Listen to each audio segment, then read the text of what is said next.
जी, आज हम लोग देखेंगे different methods of charging depreciation. तो इसमें सबसे फर्स्ट मेथड हमारे पास आ जाता है स्ट्रेट लाइन मेथड।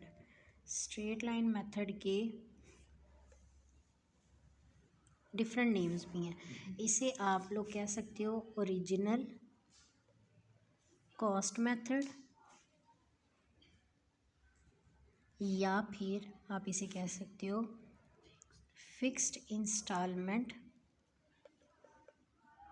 मेथड। अब इसके ये तीन नाम क्यों हैं, हर नेम को जस्टिफाई भी करेंगे कि इनके नेम ये क्यों हैं।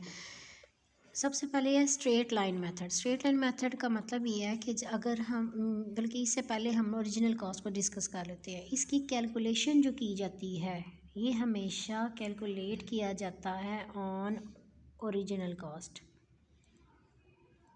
इसकी वैल्यू आप एसेट की ओरिजिनल कॉस्ट के ऊपर निकालते हो, इसलिए इसका नाम ओरिजिनल कॉस्ट मेथड है।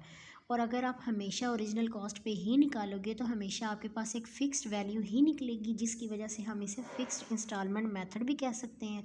अब अगर हम लोग according to number of years इसकी वैल्यू के साथ एक ग्राफ ड्रा करें, अगर मैं इस साइड पे ईयर्स ले लेती हूँ और इस साइड पे मैं अमाउंट ले लेती हूँ, अमाउंट ऑफ डेप्रिसिएशन, पहला साल, दूसरा साल, तीसरा, चौथा और पाँचवा। समझे कि यहाँ पर हमारे पास लिखा हुआ है 2000 और ये 4000 और ये 8000 की अमाउंट्स दी हुई हैं। अगर पहले साल इसकी 4000 अमाउंट निकलती है तो दूसरे साल भी इसकी 4000 ही निकलेगी, तीसरे साल भी 4000 ही निकलेगी, चौथे पाँचवें भी। तो ये एक स्ट्रेट लाइन आपके पास निकलती है। आप चाहे ऐसे ड्रा कर लें, अगर आप एक्स एक्सिस के अलॉन्ग अमाउंट ले लें और वाई एक्सिस के अलॉन्ग आप ईयर्स ले लें।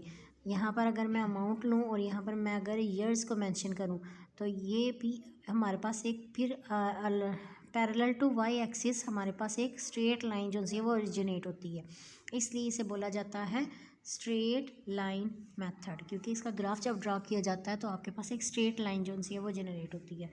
अब इसका मेथड कैलकुलेट करने का तो इंतहाई आसान है। अगर तो कोई परसेंटेज आपको दी हुई होगी, इससे कि हम एग्ज़ाम्पल के तौर पे ले लेते हैं कि हमारे पास एसेट की कॉस्ट जो सी है वो 3 लाख रुपीज़ दी हुई है और रेट ऑफ डेप्रिसिएशन जो सी है वो हमें दिया गया है।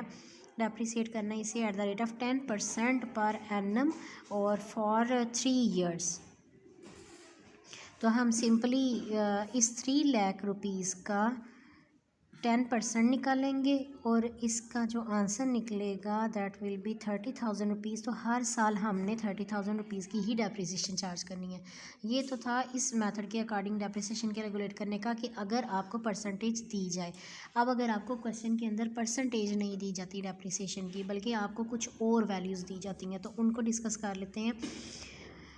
कुछ टर्म्स आपको पहले समझ में आनी चाहिए। सबसे पहले तो होती है cost price of asset. Cost price क्या होती है? वो कीमत जिस पे हम कोई एसेट ख़रीद कर लेकर आए हैं, तो वो उसकी कॉस्ट प्राइस कहलाएगी। उसके बाद एक होती है इसकी एस्टिमेटेड लाइफ। एस्टिमेटेड लाइफ का मतलब होता है कि हम जब कोई भी एसेट ख़रीद कर लाते हैं तो हम उसी टाइम पे एक एक्सपेक्टेशन क्रिएट कर लेते हैं कि ये एसेट तकरीबन हमारा इतने साल वर्किंग लाइफ गुजारेगा हमारे बिज़नेस के अंदर, 10 साल, 15 साल, 8 साल।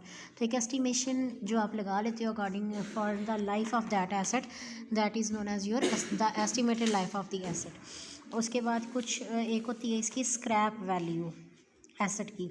जब आपकी बिज़नेस उस एसेट की एस्टिमेटेड लाइफ पूरी हो जाती है तो वो किस वैल्यू के ऊपर हमारे बिज़नेस में से आउट हो जाएगा। स्क्रैप वैल्यू मींस कि उसकी कबाड़ की कीमत कितनी रह जाएगी at the end of its working life. इसे आप स्क्रैप वैल्यू भी बोल सकते हो। इसका दूसरा नाम है ब्रेकअप वैल्यू, या फिर इसे बोला जा सकता है रेजिडुअल वैल्यू। ये तीनों नाम एक ही वैल्यू के हैं, वो वाली वैल्यू जिस वैल्यू पे at the end of the estimated life कोई भी एसेट रीसेल किया जाता है, सेकंड हैंड पे बेच दिया जाता है, कबाड़ के तौर पे आपके बिज़नेस में से चला जाएगा, तो वो उसकी स्क्रैप वैल्यू होती है। तो मैं आपसे डिस्कस कर रही थी कि अगर आपको परसेंटेज ना दी जाए क्वेश्चन में, बल्कि इन चीज़ों का या ये चीज़ें ये डाटा आपके पास अवेलेबल हो, तो फिर आपने एनुअल डेप्रिसिएशन निकालनी है। सबसे पहले एनुअल डेप्रिसिएशन निकालने का फार्मूला होता है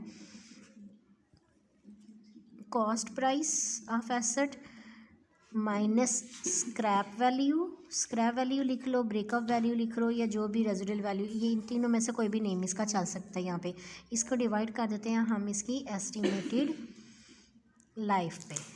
अब सिंबॉलिकली अगर हम इसे रिप्रेजेंट करें तो cost C, scrap means S, over estimated life means N, तो C minus S over N. इस फार्मूला से आप इसकी एनुअल सालाना डेप्रिसिएशन निकाल सकते हो, कितनी रकम निकलेगी इसकी एक साल की डेप्रिसिएशन की। तो ये आपका स्ट्रेट लाइन मेथड है। अब हम लोग इसका जो फॉर्मेट चेक कर लेते हैं कि क्वेश्चन का फॉर्मेट कैसे बनाया जाता है। तो इसमें किसी भी एसेट का लेजर प्रिपेयर किया जाता है डायरेक्टली तौर पे without passing any journal entry. अब आपने लेकिन जब इसका लेजर प्रिपेयर करना तो आपने जर्नल एंट्रीज़ को अपने माइंड में रखना है। वो कैसे करना है वो भी साथ में बता देते हैं। यहाँ पर मैं इसका लेजर का फॉर्मेट ड्रॉ कर रही हूँ जो आपका क्वेश्चन इसका सॉल्व होगा। इसमें आपके पास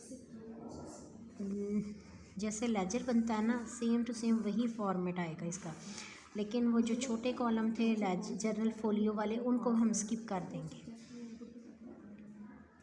इसमें आएगा सबसे पहले डेट का कॉलम, फिर आ जाएगा डिटेल्स का कॉलम, और फिर आ जाएगा अमाउंट का कॉलम। ये आपकी हो गई debit side.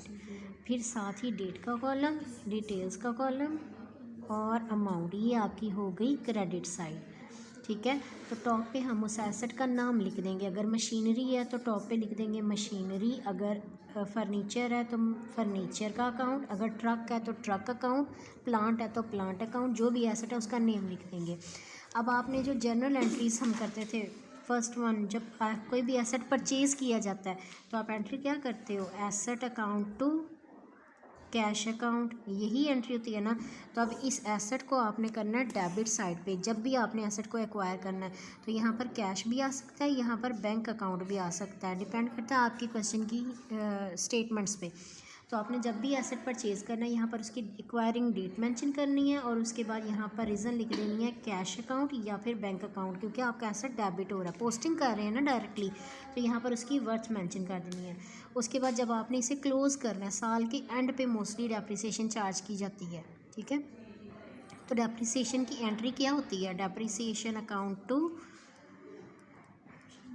Asset account. Asset जो से इसने रिड्यूस होना होता है, इसकी वैल्यू में डिक्रीज़ है। जैसे डेफिनेशन में क्या था, gradual decrease in the value of an asset. जब भी एसेट क्रेडिट साइड पे आ रहा है तो दो ही रीज़न हो सकती हैं, या तो वो सेल हो रहा है या तो उसकी डेप्रिसिएशन चार्ज हो रही है, उसकी वर्थ में कमी हो रही है।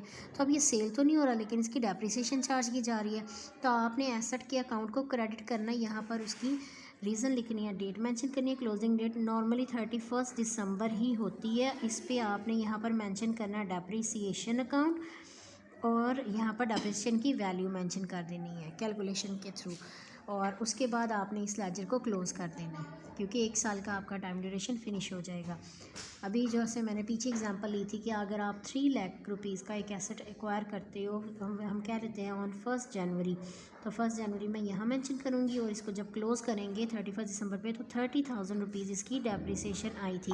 अब मैं इसको क्लोज़ करूँगी तो दोनों साइड्स पे हमें इसे डबल लाइनिंग से क्लोज़ करना पड़ेगा। 3 लाख ग्रेटर साइड है आपकी और 30,000 शॉर्टर साइड है, तो दोनों साइडों पे हम 3 लाख नीचे शिफ्ट कर देंगे, और डिफरेंस कितना निकलेगा, 2,70,000। ये आपका होगा बैलेंस। इसे लिखेंगे कैरी डाउन, और इसने शिफ्ट हो जाना है on debit side 2,70,000 balance brought down के नेम से। अब ये अगर हम 1 जनवरी 2021 की बात कर रहे हैं, 21 में ये क्लोजिंग हो गई, और ये फिर 2022 के 1 जनवरी के लिए बिगिनिंग बैलेंस होगा आपका, और उससे अगले साल में भी तो आपने 2022, ये क्वेश्चन की डिफरेंट रिक्वायरमेंट होती है। 2022 में भी 31 दिसंबर पे आपने फिर से इसकी डेप्रिसिएशन चार्ज करनी है।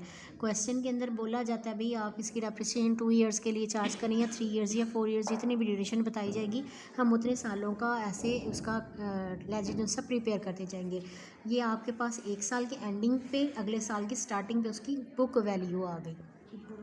ठीक है, तो ये आपका स्ट्रेट लाइन मेथड है। और इस साल भी अगर हम बात करें तो फिर से हम ओरिजिनल कॉस्ट के ऊपर, क्योंकि स्ट्रेट लाइन मेथड के अकॉर्डिंग चल रहे हैं, तो फिर से हमारे पास इस साल की डेप्रिसिएशन एग्जैक्ट वही निकलेगी 30,000 रुपीज़, क्योंकि हमने ओरिजिनल कॉस्ट पे ही कैलकुलेशन करनी है।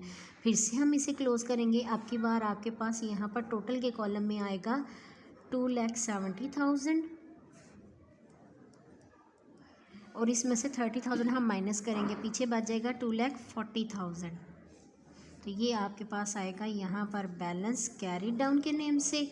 और जब आप लोग इसी को नीचे ट्रांसफ़र करोगे अगले टाइम पीरियड के लिए 2,40,000 आपके पास यहाँ आ जाएगा बैलेंस ब्रॉड डाउन। पीछे हमने ये किया था फॉर 2022 की क्लोजिंग हो गई थी, अब ये 2023 1 जनवरी के लिए आपके पास बिगनिंग बैलेंस आ जाएगा 2,40,000।